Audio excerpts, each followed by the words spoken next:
কৃষ্ণ কৃষ্ণ শুধু শ্রী কৃষ্ণ। এই দামি কথাটা শুনে নিন, যে যেখানে বসে আছেন। আমি অবাক হয়ে গেলাম, প্রত্যেকটি জেলার মানুষ, প্রত্যেকটি রাজ্যের মানুষ সবাই বলে সকালবেলায়, এদিকে এদিকে, সকালবেলায় ঘুম থেকে উঠে দরজাতে গোবর জল ছড়া দিতে হয়। কখন দিতে হয়? সূর্য ওঠার আগে না সূর্য ওঠার পরে? সূর্য ওঠার আগে দিতে হয়। সূর্য ওঠার আগে যদি কেউ দরজাতে গোবর জল ছড়া দেয়, তার বাড়িতে 33 কোটি দেবদেবীর আসা যাওয়া হয়।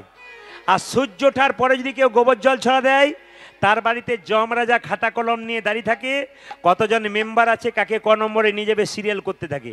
এবার আপনারা বলুন মায়েরা, দরজাতে আপনারা গোবর জল ছড়া গোবরটা দেবেন কেন? গোবরটাকে শাস্ত্র বলল, একটা গাভীর শরীরে 33 কোটি দেবদেবী আছে, একজন জায়গা পায়নি। কে বলুন তো? মা লক্ষ্মী। মা লক্ষ্মী কাঁদতে কাঁদতে বলেছিল, গাভী তোমার শরীরে সবাই জায়গা পেল, আমি পেলাম না, আমাকে একটা জায়গা করে দাও। গাভী তখন বলেছিল, একটা জায়গা ফাঁকা আছে লক্ষ্মী, তুমি থাকতে পারো। লক্ষ্মী বলল, গাভী মা তোমার কোন জায়গাটা ফাঁকা আছে? বলছে একটা জায়গা ফাঁকা আছে। কোন জায়গা? আমার গোবরটা। স্বয়ং মা লক্ষ্মী গোবরের মধ্যে গিয়েছিল। তাই যারা কীর্তন শুনতে এসছেন, সকালবেলায় ঘুম থেকে উঠে যে দরজাতে গোবর আর জল একসঙ্গে ছড়া দিতে পারবেন, তার বাড়িতে মা লক্ষ্মীর আসা যাওয়া হবে।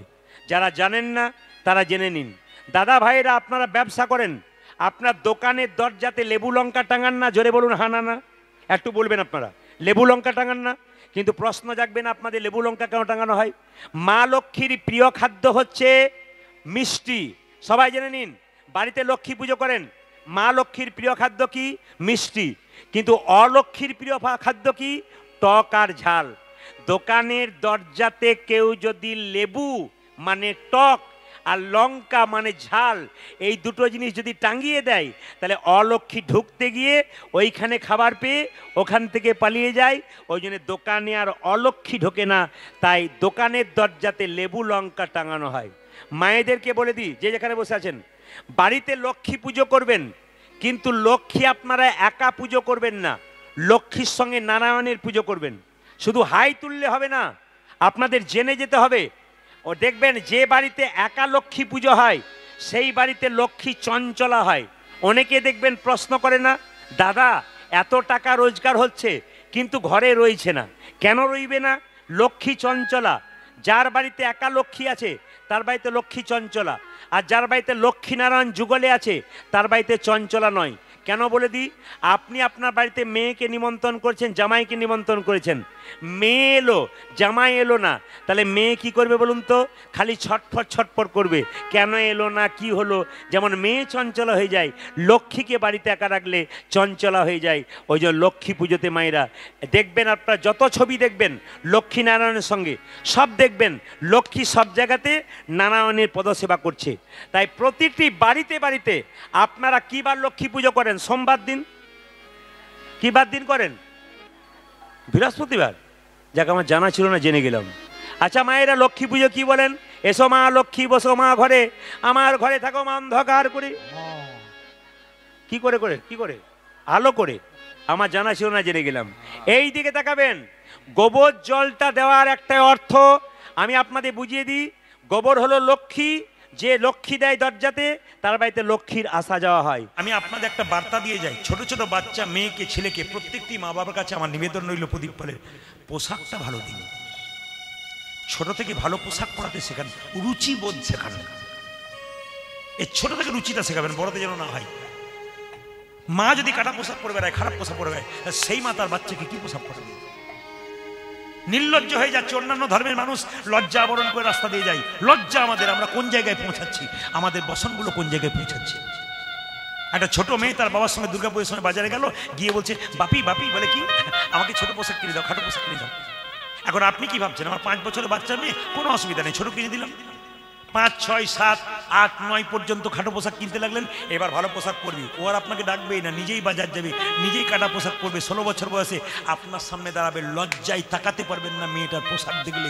এমন পোশাক মেয়েদেরকে দেবেন না, বড় হয়ে সেই পোশাকটার অবমাননা যেন না করে। সেই মেয়ে রাস্তা দিয়ে পেরিয়ে যাবে কাটা পোশাক পরে, পুরুষের লোভী চোখ তার দিকে যাবে, পুরুষ তাকে কিডন্যাপ করবে। সরকারকে দোষ দেবেন, প্রশাসনকে দোষ দেবেন। কেন দোষ দেবেন আপনি? নিজেকে 10 দিন, মেয়ে কিডন্যাপ করার পর 10 দিন পর বাড়ি এলো, মেয়ের গালে চর মারছেন। কোথায় ছিলি এতক্ষণ? মেয়ের গালে চরটা মেরে আপনার গালে মারুন, মেয়েকে নয়, আপনার গালে মারুন। আপনি আপনার মেয়েকে তৈরি করে দিয়েছেন। বারবার নিবেদন রইল, শুধু কীর্তন শুনলে হবে না। কীর্তন মানে এই নয় যে শুধুমাত্র পদাবলী গেয়ে দিলাম, কীর্তন করে দিলাম। আমি তো প্রত্যেকটি পদাবলী গাইছি, আপনারা তো কোনটা বাদ দিচ্ছি না, আপনারা দেখতে পাচ্ছেন। কিন্তু তার মাঝে মাঝে ব্যাখ্যা, তার মাঝে মাঝে জীব শিক্ষা, তার মাঝে মাঝে বাস্তব সমাজকে তৈরি করার প্রতিটি কথা কিন্তু আমার কীর্তনের মধ্যে থাকতে হবে। তবে তো মানুষ এরকম বসে বসে আগ্রহ করে শুনবে প্রত্যেকটি জায়গাতে। আপনাদের এই গ্রামের জন্য বলিনি, অন্য জায়গার জন্য বললাম। মাথা আগে কিন্তু দেখবেন মেয়ে দেখতে গেলে বলতো, মা তোমার চুলগুলো খুলে দেখাও তো। আপনাদের বলতে কিনা জানি না। তখন মা বলে, মেয়েটি তখন পিঠ পর্যন্ত চুল খুলে দেখো। লক্ষ্মী স্বরূপ মেয়েটির একবার পিঠ পর্যন্ত চুল। তারপর বলল, মা একটু হেঁটে দেখাও তো। খোরা না কিছু একবার দেখে নেবো যদি থাকে আর কি। এখন একবার বলে দেখবেন যে হেঁটে দেখো, দেখুন কি অবস্থা হয়, দেখবেন একবার। আর দেখবেন কিছু মনে করবেন না, আগে তো এই পিঠ পর্যন্ত চুল ছিল মেয়েদের, মায়েদের, আমার মায়েদের বেনি বানতো কি সুন্দর দুপাশে। আমি মাকে দেখেছি, জেঠিমাকে দেখেছি, কি সুন্দর বানতো। এখন যারা এসছে তাদের চুল যত ছোট, U cut, bob cut, V cut, C cut, D cut, গোষ্ঠীর পিন্ডি কাট, নেড়া কাট, এরপরে কাটতে কাটতে নেড়া কাট। কীর্তনে যে কি মজা আছে, আপনাদের সারাদিন পেরিয়ে গেলে মনে হয়ে যাক, কিন্তু কি করবেন, আমাদের তো বাঁধা টাইম। আবার একটা কথা বলি, এখনকার ছেলেদের আবার দেখবেন, বাবা কিছু মনে করবেন না, আপনাদের এখানে নাই, আমি জিন্সের প্যান্টগুলোর দিকে তাকাচ্ছি। সবাই আছে, দোষটা আছে, আছে। তো জিন্সের প্যান্ট দেখবেন পরেছে, কিছু মনে করবেন না, জিন্সের প্যান্ট, অপরাধ নেবেন না। জিন্সের প্যান্ট পরেছে, তারপর 25 জায়গায় ফাটা, তার আবার দাম বেশি। আমি যখন ছোট ছিলাম, স্কুলে পড়তাম না, আমার মা দেখবেন খুব বাচ্চা অবস্থাতে, আপনারা যারা আছেন দেখবেন খুব ছোট অবস্থাতে বাড়িতে একটু অভাব ছিল সবার, না কি বলছেন? বাবা আমার ডাক্তারি করতেন, তখন খুব কম বেতন পেতেন, অভাব একটু ছিল, কিছু মনে করবেন না, এদিকে তাকাবেন। তো তখন ওই প্যান্ট মা সেলাই করে করে দিত, নিয়ে আমি যখন উঠতাম না, ক্লাস থেকে যখন উঠতাম, তখন এরকম করে চার দিয়ে দিয়ে উঠতাম। কেন? যদি ফেটে যায়। মাকে বলতাম, মা এই যুগে যদি আমার জন্ম হতো, তোমাকে প্যান্ট সেলাই করতে হতো। কেন? যত ফাটা প্যান্ট তত তার দাম বেশি। আবার চুল কাটার ডিজাইন দেখলে মাথা খারাপ। হানি সিং কাট, মানে বাবাও কেটেছে, ছেলেও কেটেছে। বাবা এখানে আছে, দু চারটে দেখানো যাবে না। বাবা 25 বছর বয়স হানি সিং, ও ছেলে 5 বছর বয়স, ওরও Honey Singh.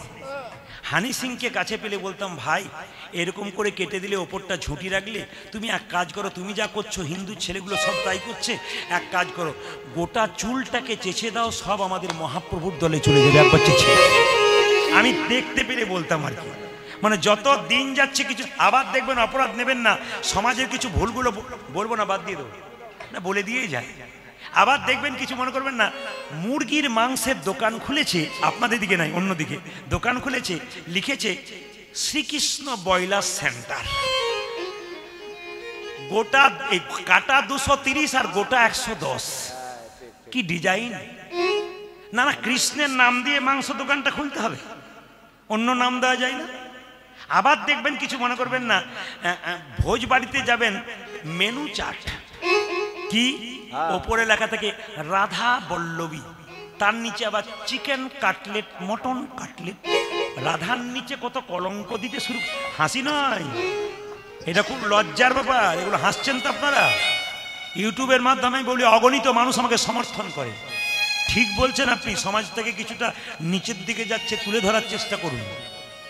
Chicken cutlet, mutton cutlet, radhaballavi লেখার নিচে লেখা থাকে। আবার বাবা কিছু মনে করবেন না, দিয়ে দেখান, জুতোর দোকান খুলেছে, লিখেছে চৈতন্য শু হাউস। জুতো ভেতরে, প্যাকেটের উপরে লেখা আছে চৈতন্য। বেটা চৈতন্যই হয় নাই যে জুতো ভেতরে আর ওপরে চৈতন্য লিখেছে। আচ্ছা, জুতোর দোকান খুলেছে, অন্য নাম লিখতে পারে, চৈতন্য শু হাউস। মহাপ্রভুকে অপমান করা হচ্ছে কত। আবার দেখবেন ধূপকাঠির প্যাকেট আপনারা কিনছেন, তার উপর রাধাকৃষ্ণের ছবি থাকে, বাড়িতে রাধাকৃষ্ণের পুজো করছেন আপনারা, কিন্তু একদিকে ধূপকাঠি শেষ হলে প্যাকেটটা কোথায় পড়ে রয়েছে? নর্দমার ধারে। একদিকে ভক্তি করছেন, একদিকে নিতাই হরিবল করছেন। মানে কত দিকে আমরা অন্যায় করে বেড়াচ্ছি, এগুলো আমাদের দেখতে হবে। আবার দেখবেন কিছু মনে করবেন না, মায়েরা ভগবান তিলক করতেন, এইদিকে ভগবানের ললাটে একটা তিলক ছিল। আপনারা যারা কীর্তন শুনতে এসছেন, অনেক মায়ের কপালে দেখছি তিলক রয়েছে, আমার কপালে আপনারা তিলক দেখছেন, কিন্তু আপনারা তিলক করতে পারছেন না কেন? লোকে ঠাট্টা করবে বলে। আপনি তিলক করলেই পাশ থেকে বলবে অমুকের বউ কাল থেকে খুব ভক্ত হয়ে গেল, তার মানে কি বড় ভক্ত হয়ে গেল। এই সমস্ত লোকগুলোর দিকে তাকাবেন না কেন? নিম পাতাকে যতই মিষ্টি রসে ভেজান ও তেতো দূর হয়। জোরে বলুন হা না না। নিম পাতাকে যতই মিষ্টি রসে ভেজান ও তেতো দূর হয় না। সেরকম নিন্দুক লোক যারা হয়, আপনি যতই ভালো খাওয়াবেন ও নিন্দা করে থাকবে। যেমন আমাদের গ্রামে ভোজ হচ্ছে, সবাই ভোজ খেতে গেছে, সবাই খেয়ে এলো, একজন নিন্দুক লোক সব ব্যাপারে নিন্দা করে। ওকে একজন জিজ্ঞেস করছে, কাকা কেমন খেলেন? খেলাম। মানে খেলাম মানে টান মারলো। কি খেলাম?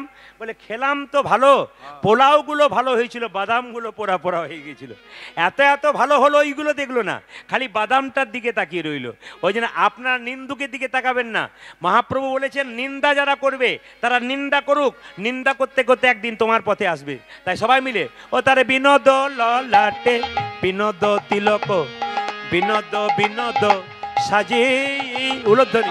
বিনোদ ললাটে বিনোদ তিলক, বিনোদ বিনোদ সাজে। এই যে ও বাবা, এই যে আমি আপনাদের বলি, আসতে আপনাদের বলে দিই, যদি কারো তিলক করার ইচ্ছা থাকে, আমি একটা সহজ পথ বলে দিই, কেউ দেখতে পাবেন, আপনি করতে পারবেন। তিলক করার ইচ্ছা তাহলে কি করবেন? আপনার জল তিলক করবেন। মানে জলকে নিয়ে যেমন আমরা তিলক করছি না, এরকম তিলক কেউ দেখতে পাবে না, কিন্তু জল তিলক, ওটা কিন্তু শাস্ত্রের বিধি আছে। যদি তাও না করতে পারেন তাহলে একটা কাজ করবেন, তুলসী গাছে জল ঢালার সময় আপনি জল ঢালছেন, তখন তুলসী গাছের নিচে যে মাটিটা রয়েছে না মা, ওই মাটিটা এই আঙ্গুলে করে তুলবেন। এই আঙ্গুলে তুলবেন কেন? আমার দিকে তাকান। এটার নাম বৃদ্ধাঙ্গুষ্ঠী, মানে বুড়ো আঙ্গুল। এটার নাম কি? কনিষ্ঠা। এটার নাম কি? তর্জনী। এটার নাম কি? মধ্যমা। এটার নাম কি? অনামিকা। এটার নাম কি? কনিষ্ঠা। আমি কোন আঙ্গুলে তুলতে বললাম? আমার দিকে তাকান, অনামিকাতে। এই আঙ্গুলে তুলতে বললাম কেন মা? যারা গুরুমন্ত্র নিয়েছেন হাত তুলে বলুন তো, গুরুমন্ত্র জপ করবার সময় কোন আঙ্গুলে জপ করেন? হাত তুলুন আপনারা। কোন আঙ্গুলে জপ করেন? এই আঙ্গুলটা করে জপ করেন। এটা হচ্ছে ভগবানের আঙ্গুল। তুলসী পত্র দেবেন, তাও এই আঙ্গুলটা ব্যবহার করবেন। আপনি একটু বাতাসা দেবেন, তাই এই আঙ্গুলটা ব্যবহার করবেন। সবার কাছে নিবেদন রইল, কীর্তন শুনতে আসা মানে কিছু শিখে যাওয়া। আপনি যতক্ষণ কীর্তনে আসরে আসবেন ততক্ষণ আপনি একটা একটা করে ছোট্ট ছোট্ট করে শিক্ষা নিয়ে যাবেন।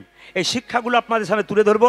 আপনারা সবাই লক্ষ্য করুন, আপনি বাচ্চাকে কী করে স্নান করাবেন? তুলসী মন্দিরে মাটি নিয়ে এই এরকম করে তুলে হরে কৃষ্ণ মহামন্ত্র বলে মাটিটা দিয়ে দেবেন, দেখবেন হাফ তিলক হয়ে যাবে। যেমন যারা সাইকেল চালাতে পারে না, প্রথমে হাফ পেটেলে যাবে তবে সিটে যাবে। আগে এরকম তিলকটা নিন, তারপর আপনি তিলকটা নেবেন। আগে স্কুলে ভর্তিটা হন না, তারপর দেখবেন আপনি পাস করে যাবেন। ঠিক তাই কি বলছে? ও তারে বিনোদ ললাটে বিনোদ তিলক, বিনোদ বিনোদ সাজে। উত্তর বিনোদ ললাটে বিনোদ তিলক, বিনোদ বিনোদ সাজে। বিনোদ ললাটে বিনোদ তিলক, বিনোদ বিনোদ সাজে। বিনোদ ললাটে বিনোদ তিলক, বিনোদ বিনোদ সাজে। বিনোদয় ধরে বিনোদ মুরলী, বিনোদয় ধরে বিনোদ মুরলী, বিনোদয় ধরে বিনোদ মুরলী। বিনোদয় ধরে বিনোদ মুরলী। বিনোদ বিনোদ বাজে গো, বিনোদ বিনোদ বাজে। আমার কানো সে বিনোদ রায় গো, কানো সে বিনোদ রায়। ওই আমার কানো সে বিনোদ রায়, ওই আমার কানো সে বিনোদ ও মা গোবিন্দ মালা পড়েছে। আহা বিনোদ গলায় বিনোদ মালা, বিনোদ বিনোদ দোলে। ও সে বিনোদ গলায় বিনোদ মালা, বিনোদ বিনোদ দোলে। মায়েরা, গোবিন্দের শরীরে যা কিছু আছে সব সুন্দর। যে মালাটা আছে সেটাও সুন্দর, যে মেয়েটা মালাটা গেঁথেছে সেও আবার দেখতে সুন্দরী। ও তার বিনোদ গলায় বিনোদ মালা, বিনোদ বিনোদ দোলে। বিনোদ গলায় বিনোদ মালা, বিনোদ বিনোদ দোলে। কোন বিনোদিনী বিনোদ গাথুনি, কোন বিনোদিনী বিনোদ গাথুনি, কোন বিনোদিনী বিনোদ গাথুনি। কোন বিনোদিনী বিনোদ গাথুনি। গেথেছে বিনোদ ফুলে গো, গেথেছে বিনোদ ফুলে। আমার কানো সে বিনোদ রায় গো, কানো সে বিনোদ ওই রায়। আমার কানো সে বিনোদ রায়, ওই আমার কানো সে ও বিনোদ মা, ও মা, রায়। দেখো দেখো, বিনোদ কোটিতে বিনোদ ধতি, বিনোদ বিনোদ সাজে গো। উত্তর বিনোদ কোটিতে বিনোদ ধতি, বিনোদ বিনোদ সাজে। ও মায়েরা, যেটা আমি পরে আছি ওটার নাম ধুতি, ধুতি। আর যেটা গিঁট দিয়ে বেঁধেছি এটার নাম ধটি। কি বলছে? বিনোদ কটিতে বিনোদ ধতি, বিনোদ বিনোদ সাজে গো। বিনোদ কোটিতে বিনোদ ধতি, বিনোদ বিনোদ সাজে। বিনোদ চরণে বিনোদ নুপুর, বিনোদ চরণে বিনোদ নপুর, বিনোদ চরণে বিনোদ নুপুর, বিনোদ চরণে বিনোদ নুপুর। বিনোদ বিনোদ বাজে গো, বিনোদ বিনোদ বাজে। আমার কানো সে বিনোদ রায় গো, কানো সে বিনোদ ওই রায়। আমার কানতে বিনোদ রায় গো, আমার কানতে বিনোদ ও মা, রায়। আবার কি বলছে? এই দেখুন, আবার বলছে যদু নাতি কই বিনোদ নাগর, বিনোদ কদম্ব তলে। আজ যদুনাথি কই বিনোদ নাগর, বিনোদ কদম্ব তলে। যদু নাতি কই বিনোদ নাগর, বিনোদ কদম্ব তলে। যদুনাথে কই বিনোদ নাগর, বিনোদ কদম্ব তলে। কোনি বিনোদিনী বিনোদ আথুনি, কোন বিনোদিনী বিনোদ কত বিনোদিনী বিনোদ হেরিয়া, কত বিনোদিনী বিনোদে ঘেরিয়া, কত বিনোদিনী বিনোদ হেরিয়া। কত বিনোদিনী বিনোদ ঘেরিয়া। কলসি ভাসাইল জলে গো, কলসি ভাসাইল জলে। আমার কানো সে বিনোদ রায় গো, কানো সে বিনোদ রায়। ওই আমার কানতে বিনোদ রায় গো, আমার আমার কানতে কানতে বিনোদ রায়। মায়েরা, এই গানটি গাইছে কে? মুকুন্দ সরকার। দেখছিল কে? নবাব হোসেন শাহ। নবাব হোসেন শাহর পেটের যন্ত্রণা যখন ভালো করে দিল, নবাব হোসেন শাহ চিৎকার করে বলল, শোনো মুকুন্দ, গোটা শিখণ্ডটা আমি তোমার নামে লিখে দিলাম। বলুন তো মায়েরা, ঈশ্বর যা করে তা, জোরে বলবেন, ঈশ্বর যা করে তা। অমঙ্গলের জন্য। আপনারা বলবেন, ঈশ্বর যা করে তা অমঙ্গলের জন্য নাকি? ঈশ্বর যা করে তা, এত আস্তে করে বলছে ঈশ্বর যা করে তা মঙ্গলের জন্য। এত আস্তে বলছেন কেন? ঈশ্বর যা করে তা, আর তুই বল, ঈশ্বর যা করে তা। এখন যদি বৃষ্টি নেমে যায়, ঈশ্বর যা করে তা। আপনারা তো বলছে মঙ্গলের জন্য, যে কীর্তন করাচ্ছে তার কি অবস্থা হবে? আচ্ছা বলুন তো, আপনার ছেলে সারা বছর পরীক্ষা পড়াশোনা করলো না, একবার ফেল করে গেল, ঈশ্বর যা করে তা। এখন বলছেন মঙ্গলের জন্য, দেখবেন কেন একবার কি হয়। যদি একবার ছেলে ফেল করে যায়, যদি কেউ যদি বলে ঈশ্বর যা করে মঙ্গলের জন্য, আপনি কি বলবেন? বাজে বকবেন না তো, একে আমার মাথা খারাপ, তারপর বাবা এসব কথা বলছেন। ঈশ্বর যা করে তা মঙ্গলের জন্য। একটা প্রমাণ দিয়ে দিই আপনাদেরকে, যে যেখানে বসে আছেন। একজন রাজা, একজন মন্ত্রী, দুজনে বনে যাচ্ছে শিকার করতে। ঈশ্বর যা করে তা মঙ্গলের জন্য। একজন রাজা মন্ত্রী দুজনে বনে যাচ্ছে, মন্ত্রী কথায় কথায় খালি একটি কথা বলে, রাজামশাই ঈশ্বর যা করে তা মঙ্গলের জন্য করে, ঈশ্বর যা করে তা মঙ্গলের জন্য করে। রাজা মন্ত্রী একসঙ্গে যাচ্ছে, হঠাৎ রাজা পাথরে জোরে হোঁচট খেয়েছে, আর রাজার পা থেকে রক্ত বেরিয়ে ফেটে রক্ত বেরোচ্ছে। মন্ত্রী তখন বলছে ঈশ্বর যা করেছে মঙ্গলের জন্য করে। ঈশ্বর, রাজা মনে মনে ভাবছে, বেটা আমার খাচ্ছে আর আমাকে বলছে ঈশ্বর যা করে তা মঙ্গলের জন্যে। এইদিকে এইদিকে, কে আছিস? মন্ত্রীকে বন্দি কর। মায়েরা, মন্ত্রীকে বন্দি করেছে, রাজা একাই বনে গেছে।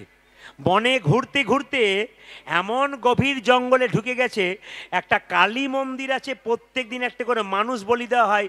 আজকে কাউকে পায় নাই, পাবি তো পা রাজাকেই পেয়েছে। মায়েরা, রাজাকে পেয়ে কি করেছে দেখুন, যেই না খুঁটোর মধ্যে ঢুকিয়ে বলি দিতে যাবে মায়ের সামনে, জয় মা, যেই না বলেছে জয় মা, তখন লোকে বলছে দাঁড়াও দাঁড়াও। কি? আচ্ছা বলুন তো মায়েরা, ছাগল যখন মাকে বলি দেওয়া হয়, যদি পায়ে খুঁত হয়ে যায়, রক্ত বেরিয়ে যায়, আর লাগে? জোরে বলুন হ্যাঁ না না। লাগে? একটু জোরে বলবেন হ্যাঁ না না। লাগে? লাগে না। এখন রাজা মশাইকে যখন বলি দিতে যাচ্ছে, রাজার পা থেকে রক্ত বেরিয়ে গেছে, তখন সঙ্গে সঙ্গে বলছে, বেটা কোথা থেকে এলো রে? হ্যাঁ, রাজা বলে চিনতে পারে না, বের কর বেটাকে, বের কর। দু থাপ্পড় দিয়ে রাজাকে পার করে দিয়েছে। রাজা তখন মনে মনে ভাবছে, মন্ত্রী তুমি ঠিকই বলেছ, ঈশ্বর যা করে তা মঙ্গলের জন্য করে। ভাগ্যে হোঁচট খেয়েছিলাম, নাহলে নিতাই গৌর হরিবল হয়ে যেতাম। মন্ত্রী তখন বলছে, রাজা মশাই এই দেখেন।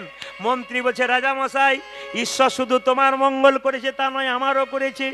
আজ হয়তো তোমার সঙ্গে আমি যদি যেতাম, তুমি তো হোঁচট খেয়েছিলে বলে বেঁচে গিয়েছিলে, আমি তো নিতাই গৌর হরিবল হয়ে যেতাম। মানে মন্ত্রীও হরিবল হয়ে যেত। তাহলে ঈশ্বর যা করে তা মঙ্গলের জন্য। হঠাৎ মুকুন্দ এই গানটা গাইছে, গাইতে গাইতে অহংকার হয়ে গেল। আমি আপনাদের সামনে একটা কথা বলবো, আপনারা অহংকার করবেন না।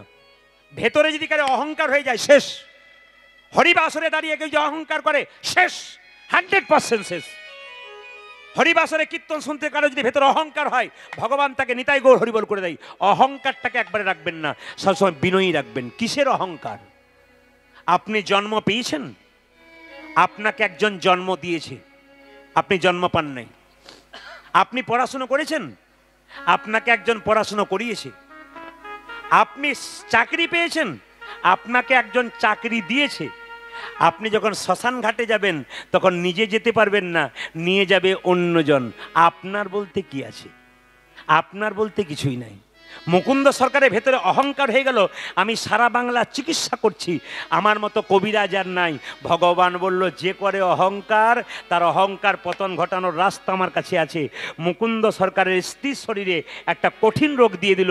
আর যখনই রোগটা হয়ে গেল, সঙ্গে সঙ্গে মুকুন্দ সরকারের স্ত্রী চিৎকার করে বলল, স্বামী এ কি আমার হলো গো,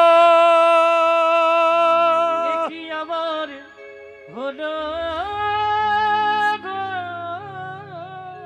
এই দিয়ে তাকান, মুকুন্দ সরকার স্ত্রী চিৎকার করে বলছে, স্বামী এ কি আমার হলো গো, হলো গো। কি হয়েছে, কি হয়েছে, কি হয়েছে তোমার? আমার সর্বাঙ্গ যেন জ্বলে যাই, ঝুলে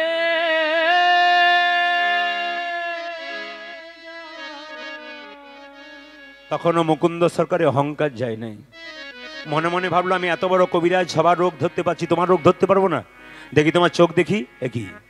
দেখি তোমার জিভ দেখি, একই। দেখি তোমার পায়ের তলগুলো দেখি, একই। দেখি তোমার হাতের তলগুলো দেখি, একই। আমি সারা বাংলা চিকিৎসা করছি, আমার স্ত্রী রোগ ধরতে পারছি না কেন? রাত্রিবেলায় মহাপ্রভু মন্দিরে গিয়ে কাঁদতে কাঁদতে মুকুন্দ বলছে, প্রভু তুমি আমাকে কবিরাজ তৈরি করলে, আমার ভেতরে অহংকার হয়ে গেল, আমি গোটা বাংলার চিকিৎসা করতে পারছি, আমার স্ত্রী রোগ ধরতে পারছি না। রাত্রিবেলায় মহাপ্রভু আকাশবাণী করে বলল, মুকুন্দ আমি যা ভেবেছিলাম তাই হয়েছে। সারা বাংলা চিকিৎসা করতে করতে তোমার ভেতরে অহংকার জন্মে গেছে। মুকুন্দ সরকার কাঁদতে কাঁদতে মহাপ্রভুর চরণে পড়ে বলে, প্রভু আমি ক্ষুদ্র জীব, কখন আমার অহংকার হয় আমি জানি না, সত্যি যদি আমার অহংকার হয়েছে, আমার অহংকারের পতন ঘটাও। মহাপ্রভু কি করলো মা? চিবানো পান মুকুন্দ সরকারকে দিল। আপনারা যারা এটা উত্তর 24 পরগনা নাকি? আচ্ছা, আপনারা যারা উত্তর 24 পরগনা মায়েরা আছেন, বাবারা আছেন, যারা পান খান, তারা পান খান বলে নেশা করেন তা নয়। আমি 100% বলবো আপনারা পান খাবেন, সবাই পান খাবেন। হরে কৃষ্ণ। পান নেশা নয়। পান কখন নেশা? মহাপ্রভু সন্ন্যাসের আগে পান খেয়েছিল, সন্ন্যাসের পর আর পান খায় নাই। মহাপ্রভু সন্ন্যাসের আগে পান খেয়েছিল, সন্ন্যাসের পর পান খায় নাই। পানের জন্ম কোথা থেকে মা? স্বর্গ থেকে। যখন সমুদ্র থেকে যখন অমৃত উঠেছিল, দেবতা স্বর্গদের মধ্যে অমৃতর হাঁড়ি নিয়ে মারামারি চলছিল, এক ফোঁটা অমৃত মাটিতে পড়ে যায়, আর সেই থেকে পান গাছের জন্ম হয়। ওই জন্য সবাই লক্ষ্য করুন মায়েরা, পানের জন্ম হচ্ছে অমৃত থেকে। ওই জন্য পুজোতে দেখবেন পান লাগে, জোরে বলুন হ্যাঁ না না, পুজোতে পান লাগে। আচ্ছা মায়েরা, এইদিকে দেখবেন ছেলের অন্নপ্রাশন হয়, ছেলে মেয়ের বিয়ে হয়, মাথাতে আপনারা কি দিন নিয়ে আশীর্বাদ করেন? জোরে বলুন। ধান আর, জোরে বলুন কি কি দিন? ধান আর দুর্বা। বলুন তো ধান আর দুর্বাটা দেওয়া হয় কেন? দুর্বা ঘাস গ্রীষ্ম বর্ষা শরৎ হেমন্ত যতই রৌদ্র হোক দুর্বা ঘাস মরে, জোরে বলুন না হ্যাঁ না না, দুর্বা ঘাস মরে না। দুর্বা ঘাস যেমন চিরজীবী হয়ে থাকে সেরকম। আর ধান মানে কি? লক্ষ্মী। ধানটাকে মাথায় দিয়ে, দুর্বা ঘাসটাকে মাথায় দিয়ে আশীর্বাদ করে কি বলে? ধান মানে কি? তুমি ধনবান হও। আর দুর্বা ঘাসটাকে দিয়ে কি বলে? দুর্বা ঘাস যেমন অনেক দিন জীবিত থাকে, তুমি দীর্ঘজীবী হও। প্রত্যেকটির মানে আছে। পান আপনারা খাবেন, শুধু পান যদি খান তবে ভালো। পানের সঙ্গে যখনই মশলা খাবেন তখনই পানটা নেশার মতো হয়ে গেল। ওই জন্য শুধু পান যদি কেউ খান মা, শরীরে ক্ষতি হয় না, অমৃতের মতো কাজ করে। কিন্তু পানের সঙ্গে যখনই মশলা খাবেন তখন কাজ হয় না। মুকুন্দ সরকার যে না চিবানো পানটা তার স্ত্রীকে দিয়েছে, তার স্ত্রীর রোগ তো ভালো হয়ে গেছে মা। আর মুকুন্দ সরকার গাইতে গাইতে যাচ্ছে, ভগবানের কি লীলা, আজকে মহাপ্রভু চিবানো পান দিয়েছে, আমার স্ত্রীকে দেব। ওগো যশোদার দুলাল, যশোদার দোলা তুমি বজের রাখাল, বজের রাখাল। বৃন্দাবন মন হারি। উলধ্বনি। তুমি যশোদার দোলার ব্রজের রাখাল। এই যে বৃন্দাবন কোনটা বাড়াও মনিটর। মনোহারি। যশোদার দুলাল বজের রাখাল, বৃন্দাবন মন হারি। তুমি যশোদা ব্রজের রাখাল, বৃন্দাবন ধন হরে। গোপীজানা বল্লভ রাধিকা রমন গোপী জন বল্লভ রাধিকা রমন গোপী জন বল্লভ রাধিকা রমন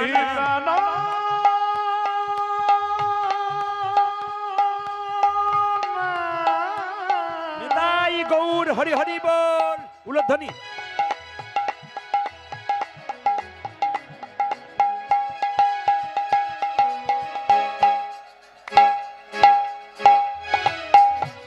হে প্রাণব বল্লভ সবাই মিলে উলধ্বনি দেবেন, সবাই ভক্তি করে।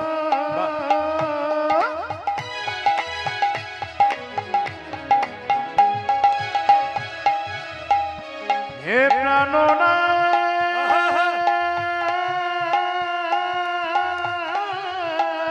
রাধে।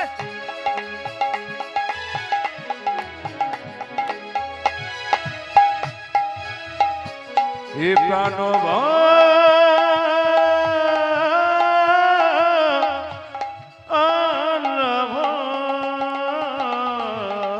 গোপী জন বল্লভ রাধিকা রাধিকা রমন চিত্ত বিত্ত মনোহারি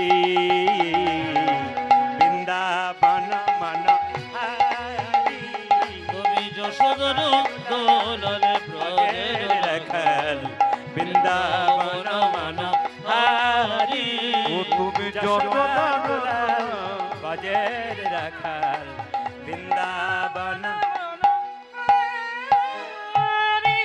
কই গো ঘরণী মায়েরা যে যেখানে বসে আছেন, চিবানো পানটা তার স্ত্রীকে দিল, তার পেটে বাচ্চা এলো। এখানে যারা কীর্তন শুনতে এসছেন কিছু মনে করবেন না, অনেক অগণিত দাদা ভাইরা দাঁড়িয়ে আছেন, অনেকে বসে আছেন। আমি যে কথাগুলো এখন বলবো প্রত্যেকটি অনুকূল ঠাকুরের কথা।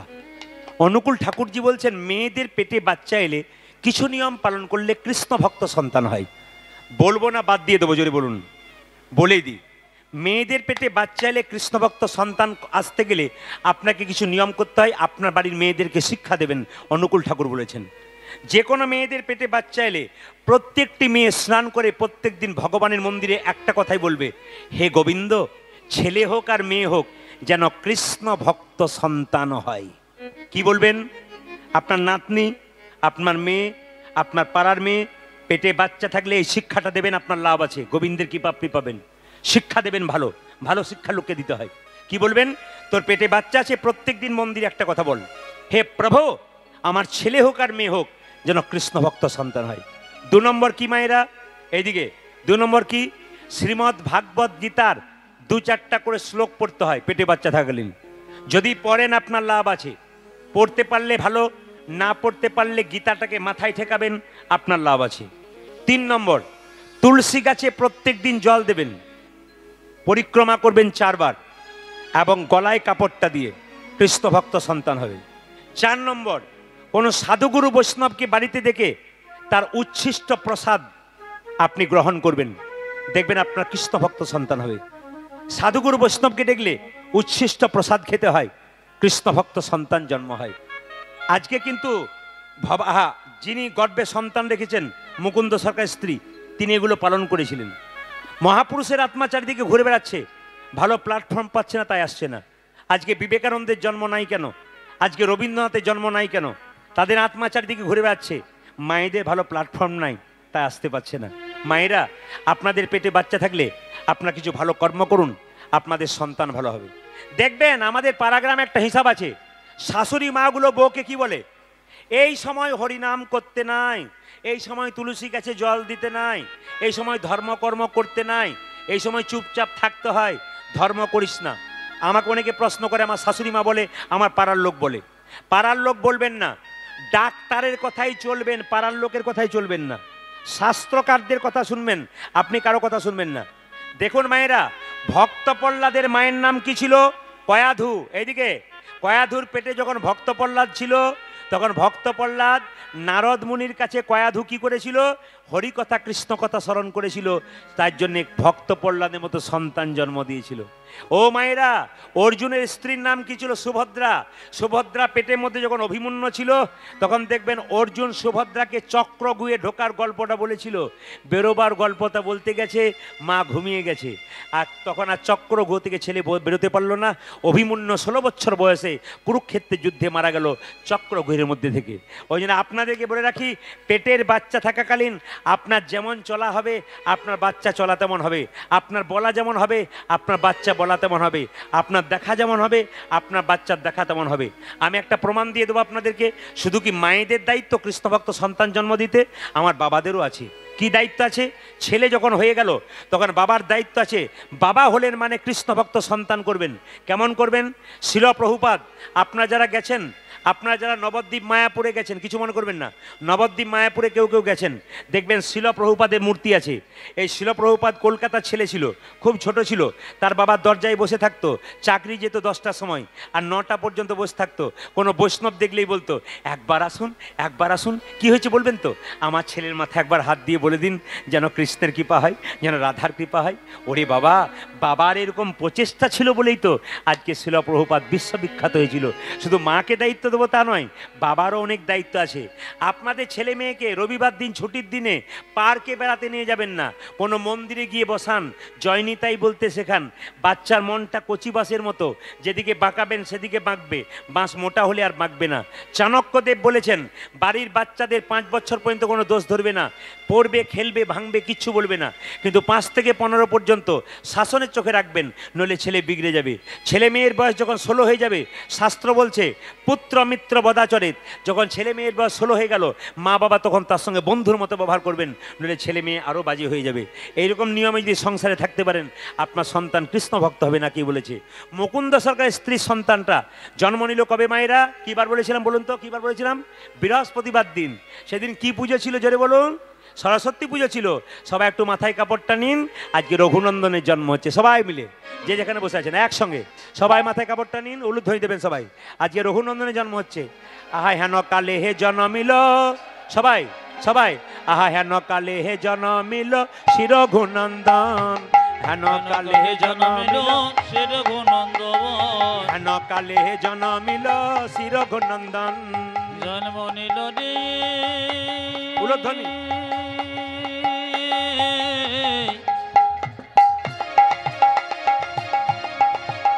রঘুনন্দনের জন্ম হচ্ছে, রঘুনন্দন লীলা, রঘুনন্দনের জন্ম হচ্ছে। ভক্ত রঘুনন্দ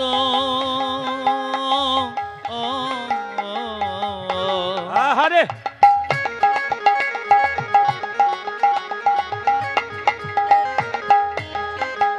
হেন করে যে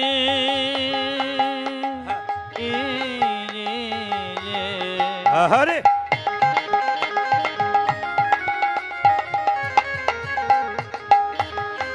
জন্ম নিল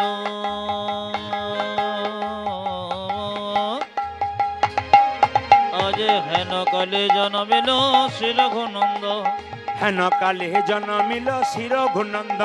আজ হেন কালে জন্মিল শ্রী রঘুনন্দন। যে মুকুন্দ দাসেরি তাহা আনন্দিত মন, মুকুন্দ দাসের তাহার আনন্দিত ওই যে মুকুন্দ দাসেরি তাহা আনন্দিত মন, আজ মুকুন্দ দাসের তাহার আনন্দিত ওই যে আনন্দ ধরে না, আনন্দ ধরে না, আনন্দ ধরে না না, না আনন্দ ধরে না। মুকুন্দ দাসের মনে আনন্দ ধরে না, মুকুন্দ দাসের মনে আনন্দ ধরে ওই না, যে মুকুন্দ দাসের মনে পুত্রের বদন হেরে, মুকুন্দ দাসের ওই যে মনে, পুত্রের বদন হেরে, মুকুন্দ দাসের মনে, পুত্র বদন হেরে, মুকুন্দ দাসের মনে, পুত্রের বদন হেরে, মুকুন্দ দাসের মনে আনন্দ ধরে না। মুকুন্দ দাসের আজে আনন্দিত মন, আজ মুকুন্দ দাসের মনে আনন্দিত। মুকুন্দ দাসের মনে আজি আনন্দিত মন।